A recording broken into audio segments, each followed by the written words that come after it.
Good morning everyone. So today we'll be learning FIFO sum question number 3. Okay, first let us read the question.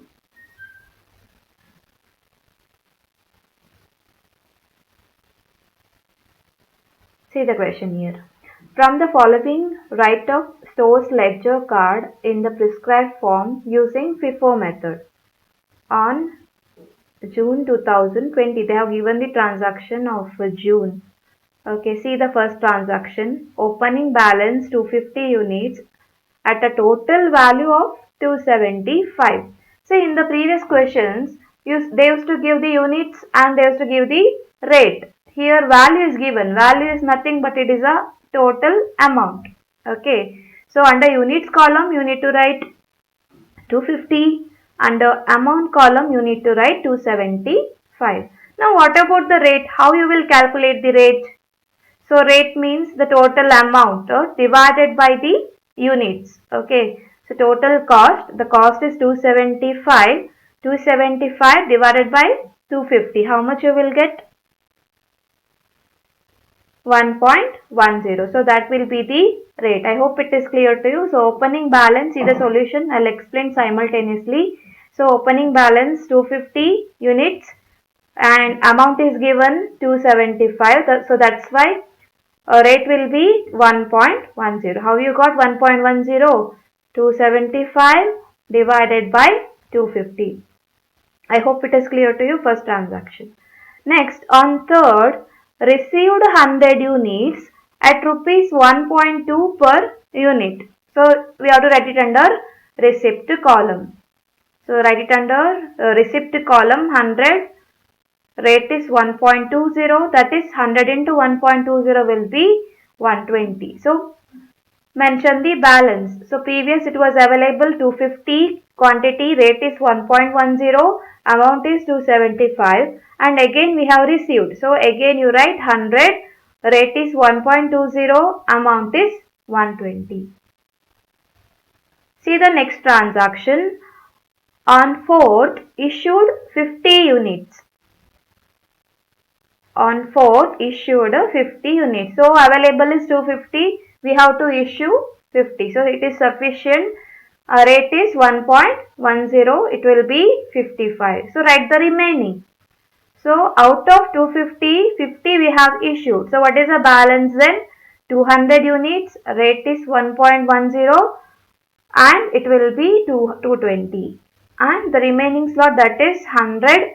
Rate is 1.20, amount is 120. So this is simple till 4th transaction. Next, on 6th, we have received 800 units at rupees 1.30. So we have to write it under receipt column. So 800, rate is 1.30. When you multiply, you will get 1040. So write the balance, okay, which was available before.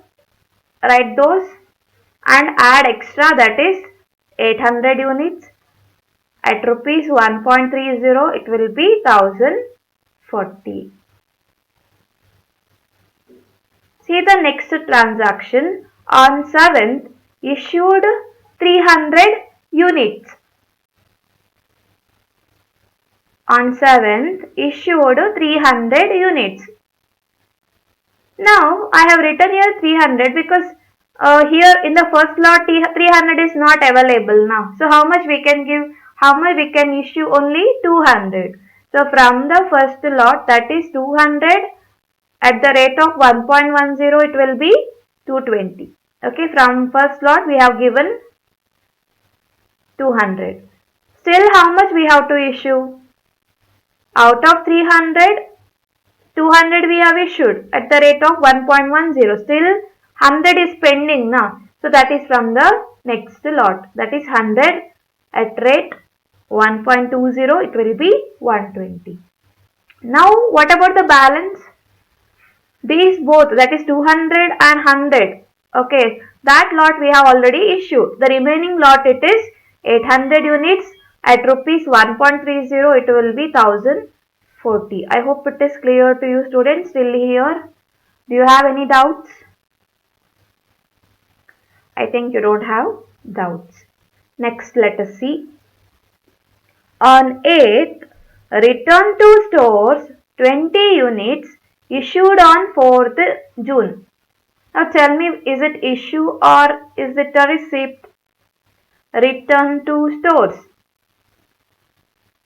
Okay, see, we are the stores, right? So we have received it. So it is a receipt.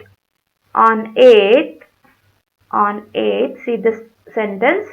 Return to store 20 units which was issued on 4th June. ಅಂದ್ರೆ 4th June ಗೆ ಯಾವುದು issue ಆಗಿದ್ದದು? What is the rate here? 1.10. See, we have issued to the departments now. What they did? They have returned us back. Got it? So again, what is the rate? You have to take 1.40 because they have mentioned the date here, that is 1.10. Take that. Okay, so we have to write it under receipt column. I hope it is clear to you. This is returned from the store. So we are receiving. So that's why we are writing under receipt column. So write the balance. 800 at the rate of 1.30, it will be 1040, and this one, that is 20 at rate 1.10 will be 22. Do you have any doubts? Okay, you all don't have any doubts. Next,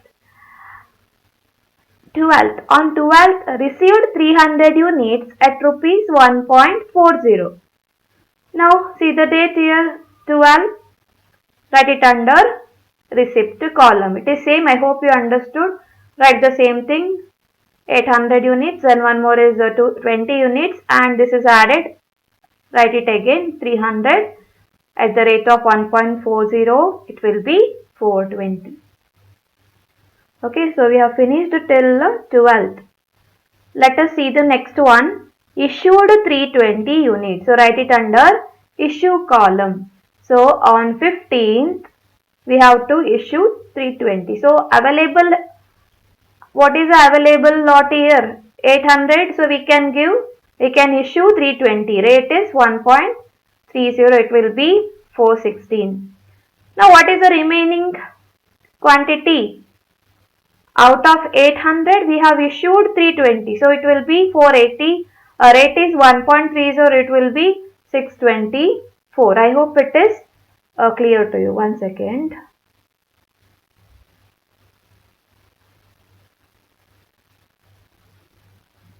Okay. Now we have finished till 15th transaction. Let us see the next one. Do you have any doubts? I hope it is clear to you. 18th, received 100 units at rupees 1.40 per unit. So on 18th again we have received. So write it under receipt column. What about the balance? Balance will remain same. Extra you have to write is 100. Rate is 1.40. It will be 140. Next, on 20th, stock verification revealed a loss of 20 units. So whenever there is a loss, it is a issue. Okay, it is a issue. So write it under issue column. Which price I should take now? On 20th, 20 unit is lost. So what is the first lot? We are following FIFO method. Take the first one. That is 1.30. Rate amount will be 26. So write the balance. That is out of 480, 20 units lost. So remained is 460. Rate is 1.30. It will be 598. Then write the remaining lots. Okay, I hope you understood till 20th transaction. Next, on 21st, issued 100 units.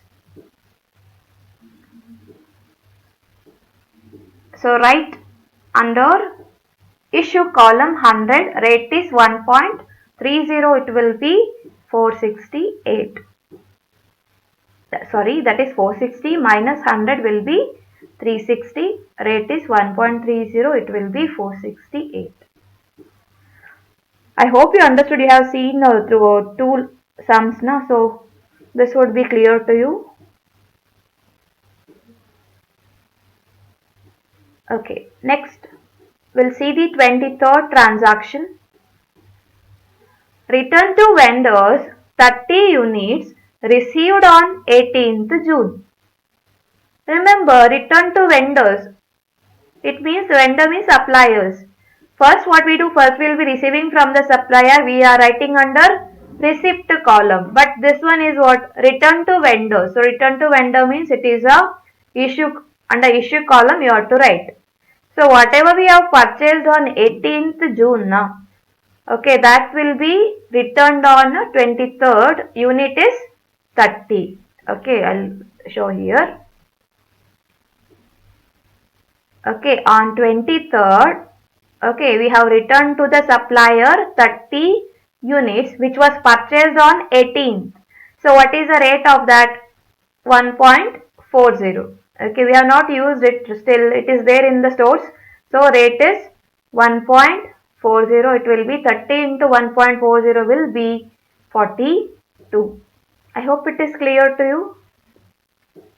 Now question for you. Now I have returned to the supplier 30 units now. From which unit you need to deduct? Should I deduct from 360 or should I deduct from 100? Listen carefully. On 23rd, what they mentioned, which was purchased from on 18th. Okay, how much unit we have purchased? 30, 100. Out of that, 10 we have returned. Got it. So from 100 unit, 30 we have returned. So how much remained? Remained will be 70. I hope you understood. Okay, first in the minus madudalla. Be careful. Okay, 360 ali 30 minus madi. Don't do that. You don't do the mistake here. Be careful because they have mentioned specifically the date, that is on 18th. So what is the price of that? 1.40. Take that price and unit out of 100. Okay, 30 is returned. So how much remained then? 70. So that will be the balance. I hope it is clear to you. Okay, till 23rd we have finished. Next transaction. Transferred from job A to job B 50 units. So you can ignore this. Okay, some textbook they have mentioned in the both side. You can write that also, or you can write a note that interdepartmental transaction or interdepartmental job we are not considering. Okay. Next, on 26th received 200 unit at rupees 1 per unit. Again we have to write it under receipt column. Okay, then write the balance which was available. Then extra 200. Rate is 1. It will be 200. Students, I hope you understood till here. Next, on 28th, freight paid on purchase made on 26th June. Now you may get confused. Should I write it in the unit or should I write it in the amount? Where should I write? Okay, now see here. On 28th, okay, we have paid a freight. Okay, it is a expenses. Your price will be increased. So write it under amount column, not the quantity. We are not buying any quantity here. We have purchased on 26th. For that extra we have paid, that is freight. Got it? Purchase maduvaga we have purchased 200 quantity. Rate is 1. Amount is this much. Now extra we have paid on 28th, that is 70. I hope it is clear too. That's why I have written in the amount column. Now be careful when you write the balance. Okay, starting 360 same, next is 20 same, then 300 it is same, then 70 it is same. What about the unit? Unit is not increased now. Just we have paid the freight charges, but unit is not increased, so unit is same. Got it. What about the amount? Amount will vary because before freight charges, your price of that material is 200. After freight charges, how much it is? We have to add the expense now. So it will be 200 plus 20 will be 270. So 270 you have to mention here. I hope it is clear to you. Just add the freight charges in the amount column. Got it? Now question is, what about the rate? Rate obviously it will vary now. When you purchase it was 1 rupees, right? Now after including the freight charges, your purchase price per unit will be vary. So it will be 1.35. How to get that 1.235? 270 rupees. Okay, divided by 200. That is amount divided by units will be 1.35. Got it? I hope it is clear to you. Once again I will repeat. This is 70. It is a freight charges which is given in the question. So amount column we have to write. Okay, for the last purchase again we have paid the freight charges. Quantity is not increased, only the amount is increased. From 200 it became 270 after the freight charges. So that's why your rate will vary. Got it? That is 270 divided by 200 will be 1.35. Clear? Okay. Next transaction on 30th issued 150 units. On 30th 150 units. From 360 we have issued 150, remained is 200 units. Okay, this is same, you can write it same balances.